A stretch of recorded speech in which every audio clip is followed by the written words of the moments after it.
Welcome class 9th students. Today we are going to start new chapter and that is called gravitation. This is an important chapter for you.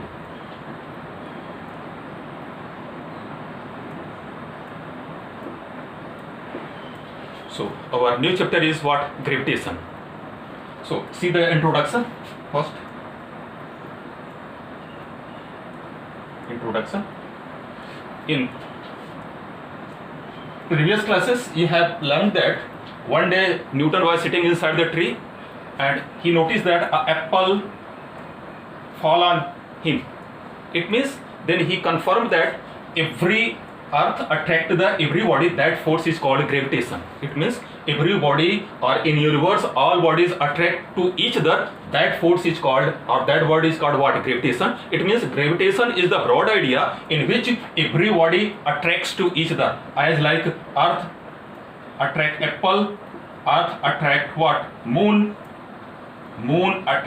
is attracted by what? Sun, or some galaxies are there. Such type of force is called gravitation. Are you getting the point? Gravitation is the broad idea in under which in universe all bodies applied the force or attractive force on each other, while another word is gravity. Gravity is the force in which earth is involved. Let's suppose I ask the force between apple and earth. The force between apple and earth, so no doubt it will be gravitation as well as gravity, because earth is involved there. In all these bodies, if one body is earth, no doubt you can call it gravity or as well as what? Gravitation. But if I ask what is the force between sun and moon or sun and other galaxies, so no doubt in that sun and moon, in that point earth is not involved, so it will be only what? Gravitation. So what is the difference between gravity and gravitation? Every gravity is gravitation. Every gravity is gravitation, but it is not necessary that every gravitation is what? Gravity. As like the force between earth and apple is gravity as well as what? Gravitation. But the force between sun and moon is only gravitation but not gravity, because for gravity earth should be must. So this is the introduction. So according to the introduction, in universe all bodies, these body could be your pen, earth, apple, earth, moon, something more, and sun, galaxies. What bodies are there in universe? They attract to each other, and that force is called what? Gravitation. One more force work there. Let's suppose you tie a stone by string and rotates about as like this, about a horizontal plane. So or about what? Vertical horizontal plane. What happened? One force is worked inside, and that force is called centripetal force. So when any body whirl in circular form, the force acted towards center, that force is called centripetal force, which try to bind up the two bodies. As like you better know, as like every planets revolve about what? Sun, or moon rotates about earth. So if every planet are revolving about sun, it means they are connected or they are bind up by a force. That force is called centripetal force. So one is gravitational force and another is centripetal force. Okay, so this is the basic examples of this one. One more thing we can see there. If we throw the stone vertically upward, what do you notice? When you throw any stone vertically upward, it will go to maximum height and there its velocity become what? 0.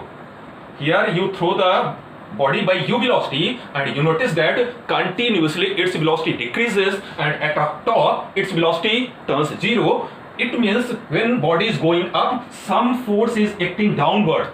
This is very clear point. Some force is pulling the body, and that force is nothing but only what? Gravitation. That force is nothing but only gravitation. And when body come down, what happened? Its velocity regularly what? Increases, and it will hit the earth by maximum velocity. Are you getting the point? So by that example we can see there is the existence of gravitational force. Once again, when any body thrown by u velocity, what happened? Its velocity regularly decreases, and at top when it will attain the maximum height, its velocity turns 0. It means that velocity turns 0, that confirm that when body is moving upward, some force is acting downward, and no doubt the force is only nothing but only what? Gravitation. And when body will come down, it will supportive force. because force is acting downward, what is coming also downward. So the force will be supportive force, and its velocity regularly what increases and hit the earth by maximum velocity. Are you getting? So this is the all examples of gravitational and gravity. So in gravitational, in reverse, any two body you can take. It could be earth or it could be except the earth. While for gravity, in between two bodies, one body should be earth. Okay, so this is the introduction about this one. So our first question is very, very important, today's first question, and that is called Newton's universal law of gravity. Newton's universal law.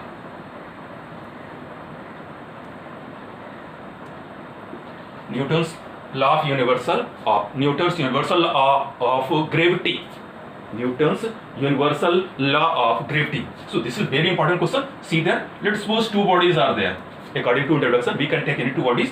These masses, their masses are m1 and m2, and they are separated by d distance. Two bodies are there, m1 and m2. They are separated by d distance. So according to Newton, they will attract to each other. You better know this is the attractive force. M1 will attract the M2 and M2 will attract the M1 by same force. Okay. So according to first point, F is proportional to M1 and M2. The gravitational force between two bodies is proportional to the multiplication of their mass. Note down the point. First point, the gravitational force between two bodies is proportional to the multiplication of their masses. And second, distance is there. So F is inversely proportional to what? D square. F is inversely proportional to D square. If we combine them, what will get? F is proportional to M1 M2 upon D square. You better know M1 M2 upon D square. If you remove the proportional sign, we will get F is equal to capital G.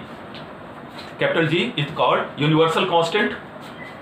It is M1 M2 upon D square. This is called Newton's law of gravity. This is called Newton's law of gravity, where G is called gravitational constant. The value of G is 6.67 into 10 power minus 11 Newton meter square per kg square. Note down the point. If M1 is given, M2 is given, D is given, and G is known, 6.67 into 10 power minus 11, then you can find the value of what? F. Are you getting the point? So this is all about your Newton's universal law of gravitation and Newton's law of gravitation. And this is formula F is equal to capital G M1 M2 upon D square. M1 M2 upon D square. Okay. Now one more point is there. What is the definition of unit mass? Unit mass. So if F is equal to 6.67 into 10 power minus 11. If F is given, G better know, G is equal to 6.67 into 10 power minus 11. Again, G is known. This is if we are assuming it. D is equal to 1 meter. Then what a formula? Put all these value here. F की value 6.67 into 10 power minus 11 is equal to what a value of G? 6.67 into 10 power minus 11 into M into M. M1 into M2. M1 is equal to M2 is equal to, let's suppose, M. So M into M, it will become M square upon D. D is 1.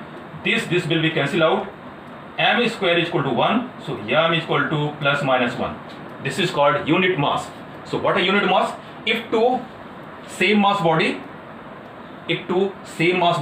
separated by 1 meter exerts the force on each other by 6.67 in 10 power minus 11 Newton. Exerts to each other by force 6.67 into 10 power minus 11 Newton, then their masses will called unit mass. Their masses will called unit mass. Okay. So this is all about your Newton's law of gravitation, and some facts are there. Number 1, it is an attractive force. It is a attractive force. Number 2, it is a conservative force. Note down. It is a conservative force. Next, it is a central force. It is a central force. Last, it is independent from medium. It is independent from medium. Are you getting? 4 important points are there. It is an attractive force, it is a conservative force, it is a central force, and last, it is independent from medium. It means for air or for water or for other force, medium if change, force will not going to change. Okay, so this is the facts about this one. Okay, one more very important question today we'll take. This is the relation between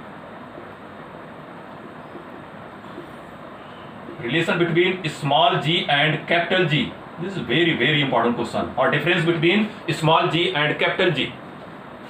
Okay, so see there, let's suppose this is Earth, the radius of Earth is capital R, mass of Earth is capital M, and a body is kept here, and the mass of this body is small m. Are you getting? Earth is mass capital M, radius capital R, and a body is there. Let us say as like apple or any like somebody. Its mass is m. Earth will attract. You better know. Earth will attract everybody towards center. So let's suppose this force is what? F, and attracted by g acceleration. So first formula we know, F is equal to what? Come on, F is equal to mg. Equation number first, you better know F is equal to mb. But if any body is there, if attracts towards that, so F is equal to mg. Second, F is equal to Newton's law of universal. G capital M small m, m1 m2 upon distance is r. R square, equation number second. Are you getting? The force exerts by Earth on body, F is equal to mg. Second, Newton's law, F is equal to capital G, m1 m2. m1 is capital M, m2 is small m upon r square. Distance is d square and d is given here r.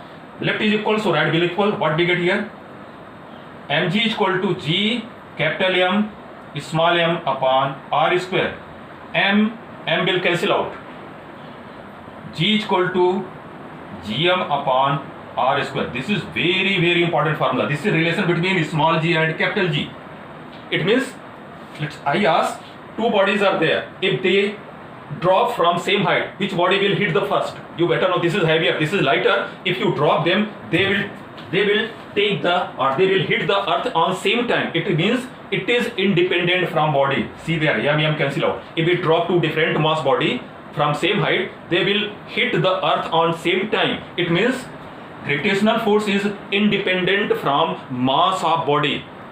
It is independent from mass of body because they are different. This is lighter, this is heavier, but they take same time. This experiment you can do at home. Okay, but don't take as like paper because it experience the floating force, it will go up. Okay, so G is equal to gm capital M for mass of Earth upon what? R square. And what a difference between small g and capital G.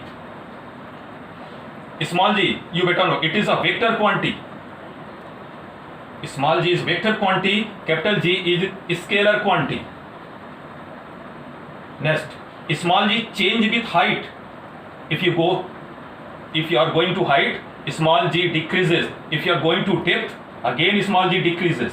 It means with height and depth, the value of g is change, but capital G never change. Capital G never change. Last, small g, meter per second square. Its unit you better know. Meter, it is a acceleration. Meter per second square. And the value of capital G, Newton meter square per kg square. Many times that question asked, what are difference between small g and capital G? It is vector quantity, capital G is scalar quantity. Small g change with height and depth, capital G will never change. Its unit is meter per second square. Its unit is Newton meter square per kg square. So this is the relation between small g and capital G, and this is the difference between small g and capital G. Okay, so that's all for today.